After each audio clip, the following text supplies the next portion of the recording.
When Bird woke up, he was grumpy. He was too grumpy to eat. He was too grumpy to play.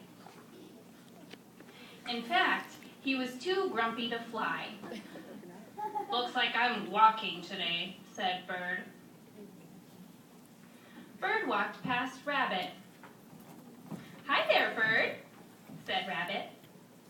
What are you doing? I'm walking, said Bird. It's no fun. Well, I could use some exercise, said Rabbit. I'll walk too. Bird walked past Fox. Good day, Bird, said Fox. What are you doing? Why does everybody want to know what I'm doing? Shouted Bird. I'm just walking, okay?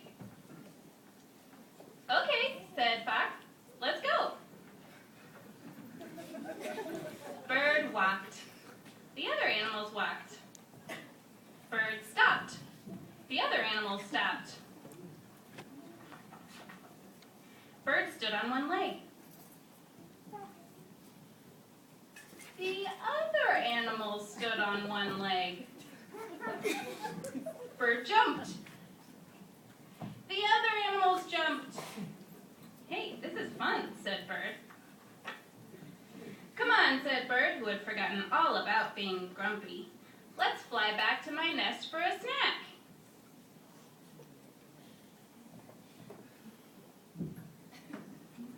And they did.